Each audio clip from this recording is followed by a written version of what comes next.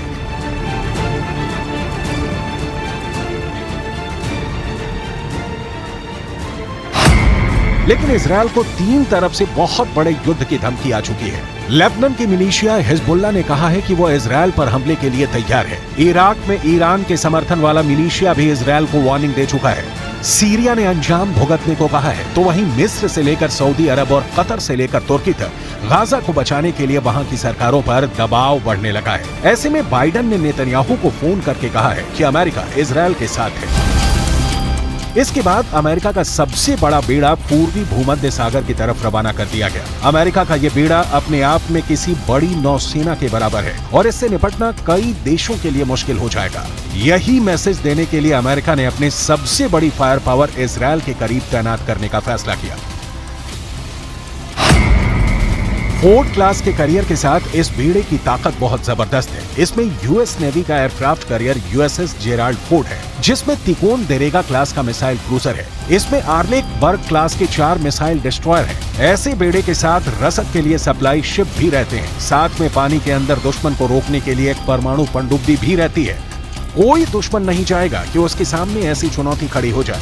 यही भरोसा अमेरिका अब इजरायल को दिलाना चाहता है कि समंदर से ऑपरेशन चलाकर अमेरिका सीरिया पर भी बमबारी कर सकता है, लेबनान के बॉर्डर को भी सैनिटाइज कर सकता है।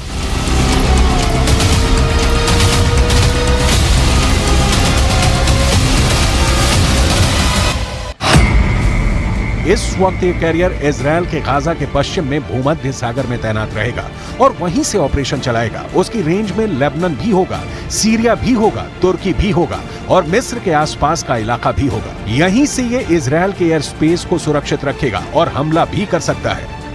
ये सब ऑपरेशन अमेरिका के फोर्ड क्लास का कैरियर और उसके बेड़े में मौजूद बड़े बड़े डिस्ट्रॉयर पूरा कर सकते हैं। ऐसा अमेरिका पहले इराक में कर चुका है, उसने अफगानिस्तान में करके दिखाया है और ईरान को भी वो लगातार धमकी देता रहा है। इजरायल के लिए भी जेराल्ड फोर्ड कैरियर को भेजना एक बड़ा युद्ध छेड़ सकता है।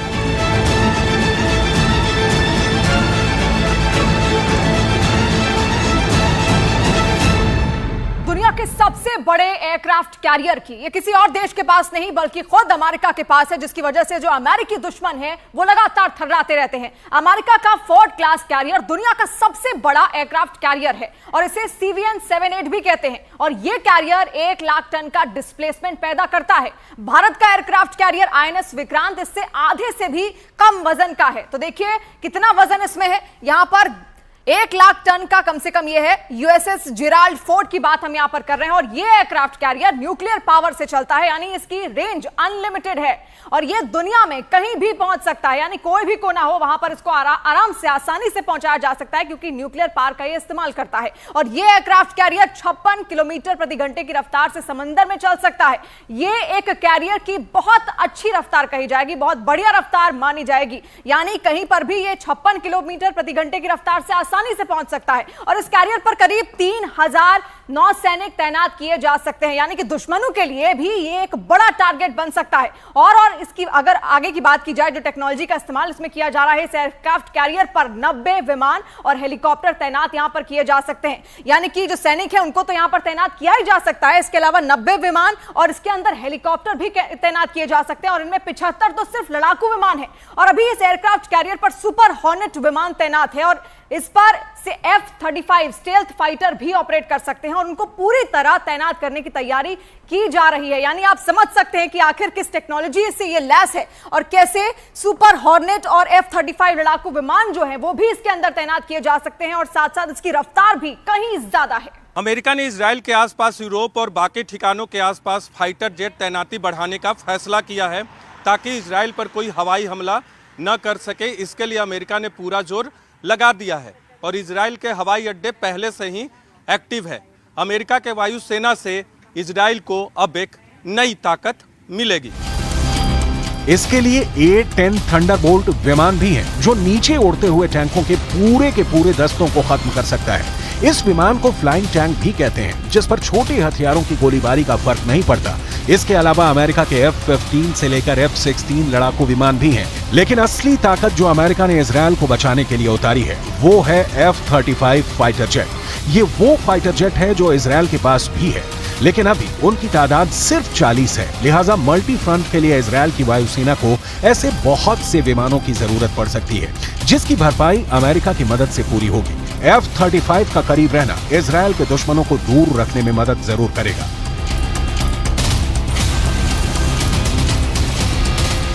ये आपके सामने दुनिया का सबसे खतरनाक, सबसे डेंजरस फाइटर जेट F-35 है। ये 5th generation multi role combat aircraft भी है। इस एक लड़ाकू विमान की कीमत 1000 करोड़ रुपए के करीब है। ये अमेरिका का सबसे महंगा फाइटर प्लेन है। ये एक स्टेल्थ फाइटर जेट, जी हाँ, ये एक स्टेल्थ फाइटर जेट है, जिसका साफ तौर पर मतलब हुआ ये कि रेडार इसे ट्रैक नहीं कर पाएगा, जो रेडार की पकड़ में नहीं आएगा। और इसकी बॉडी पर एक खास किस्म की कोटिंग होती है जो कि रेडार तरंगों को एब्जॉर्ब कर लेता है, सोख लेता है। और इसके अलावा इस फाइटर जेट का रेडार, एवियोनिक्स और सभी सेंसर जो है वो बहुत मजबूत होते हैं और इसी वजह से ये दूर से खतरे को सेंस कर लेता है। लेकिन इसके अलावा इसकी क्या खासियत है?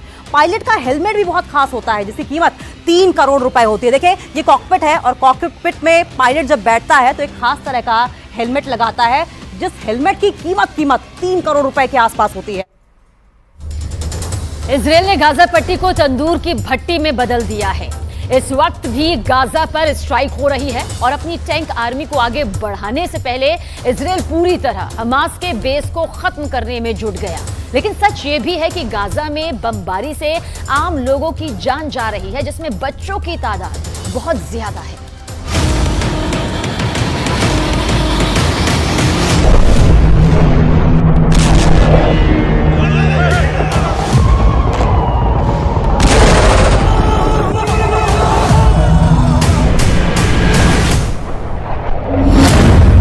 गाजा पट्टी को इजरायल ने आग की भट्टी बना दिया है।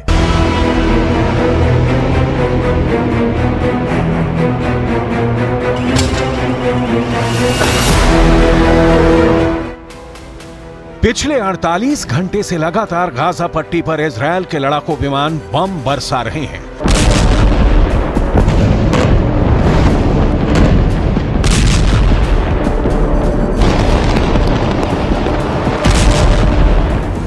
गाजा पट्टी के अंदर से लगातार धुआं और आग उठती देखी जा रही है। एक तरफ इजरायल ने अपने मरकावा टैंकों को गाजा की तरफ रवाना कर दिया है और दूसरी तरफ द टाइम्स ऑफ इजरायल अखबार के मुताबिक गाजा पट्टी पर इजरायल के लड़ाकू विमानों ने 800 ठिकानों पर बमबार्डिंग की है।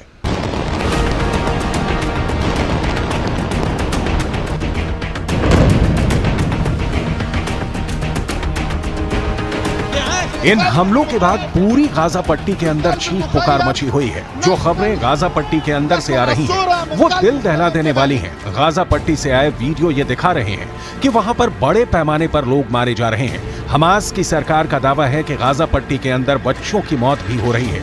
इस पूरे इलाके में जनाजे पर जनाजे निकल रहे हैं। लोगों के पास वक्त ही नहीं है सोचने का कि वो आखिर करें तो क्या करें, क्योंकि एक धमाका होता है, इमारत गिरती है और फिर भगदड़ के साथ ही रेस्क्यू ऑपरेशन शुरू हो जाता है और फिर जनाजे उठने लगते हैं। पूरे गाजा के अंदर इस वक्त यही मंजर नजर आ रहा है।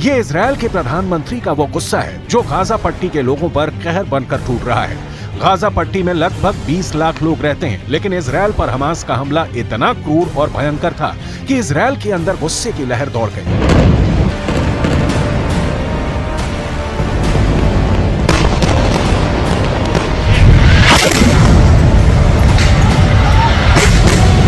जिस तरह हमास ने हमला करके इजरायल के निहत्थे नागरिकों को भून डाला और महिलाओं, बुजुर्गों और इजरायल के सैनिकों को कैद कर गाजा पट्टी ले गए, अब इजरायल ने भी बेरहम हमला लेना शुरू कर दिया है। बेंयामिन नेतन्याहू खुद इस पूरे हमले का नेतृत्व कर रहे हैं। रविवार के दिन नेतन्याहू की 2 तस्वीरें सामने आई हैं, जिसमें यह नजर आया कि नेतन्याहू इजरायल की एयरफोर्स के दफ्तर के अंदर मौजूद है और गाजा पट्टी के अंदर हो रही बमबार्डिंग पर पूरी नजर और निगाह रखे हुए हैं। गाजा पट्टी के अंदर अब मानवाधिकारों का उल्लंघन बहुत बड़े पैमाने पर हो रहा है, लेकिन इजरायल डिफेंस फोर्स पहले ही ये कह चुकी है कि ये जंग हमास ने शुरू की है, इसलिए गाजा के अंदर गिर रही हर लाशों का जिम्मेदार हमास है।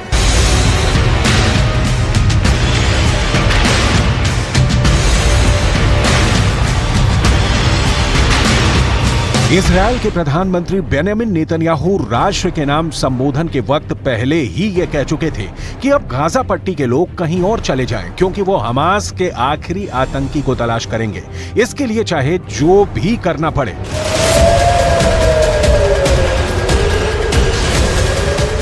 מה שקרה היום לא נראה בישראל, ואני אדאג שזה לא יקרה יותר.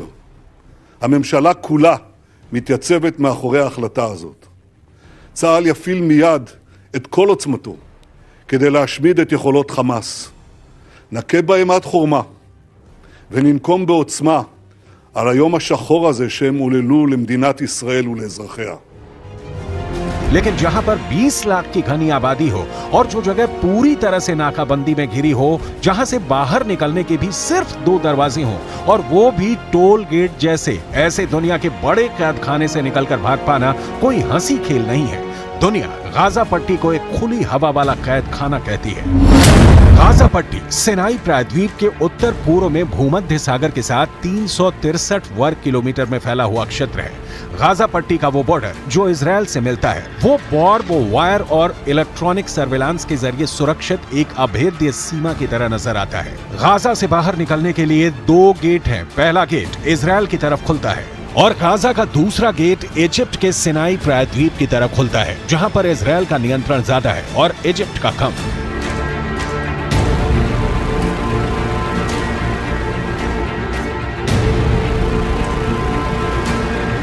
मैं इस वक्त इजरायल में मौजूद हूं और इजरायल की आर्थिक राजधानी तेल अवीव से गाजा पट्टी 90 किलोमीटर की दूरी पर है।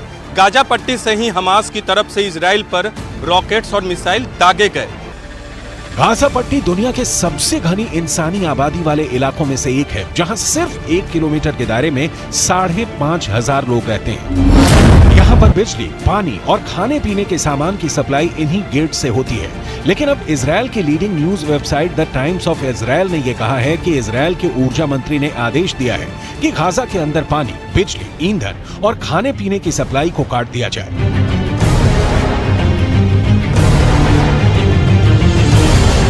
ऐसी स्थिति में यहां रहने वाले 20 लाख लोगों के लिए जीवन का बहुत संकट हो जाएगा। अगर देखा जाए तो इजरायल ने गाजा के 20 लाख लोगों को नाकाबंदी करके घेर लिया है। अनुमान है कि गाजा के अंदर 14,44,000 लोग शरणार्थी कैंप्स में रहते हैं। संयुक्त राष्ट्र के मुताबिक गाजा की 65% से अधिक आबादी गरीबी रेखा के नीचे रहती है। गाजा में 50% लोगों की उम्र 19 साल से कम है। गाजा की 3/4 भूमि खेती योग्य है। 16 साल की नाकेबंदी की वजह से गाजा के अंदर बेरोजगारी की दर 40% तक है। गाजा के अंदर रहने वाले फिलिस्तीनियों का 10वां हिस्सा सामान्य परिस्थितियों में छोटी मोटी नौकरियां करने के लिए हर दिन इजरायल की यात्रा करता है, जहां उन्हें रात भर रुकने की अनुमति नहीं है। 1948 में इजरायल के निर्माण के बाद अगले 2 दशकों तक गाजा पट्टी पर मिस्र का कब्जा रहा, लेकिन 1967 में इजरायल का 6 डे वॉर में अपने अरब पड़ोसियों पर जीत के बाद अगले 38 सालों तक गाजा पट्टी पर इजरायल ने अपना नियंत्रण बनाए रखा। अपने नियंत्रण के दौरान इजरायल ने गाजा पट्टी के अंदर भी 21 यहूदी बस्तियों का निर्माण किया था, लेकिन साल 2005 में अंतर्राष्ट्रीय और घरेलू दबाव के तहत इजरायल ने गाजा से लगभग 9,000 इजरायली निवासियों और अपनी आर्मी को गाजा पट्टी से वापस बुला लिया था, जिससे इस इलाके पर फिलिस्तीन का राज हो गया। लेकिन धीरे धीरे ये पूरा इलाका हमास का गढ़ बन गया। हमास ने अब इजरायल पर बहुत क्रूर हमला किया है, जिसके बाद यहाँ इजरायल के हमलों में बड़ी संख्या में फिलिस्तीनी भी मारे जा रहे हैं।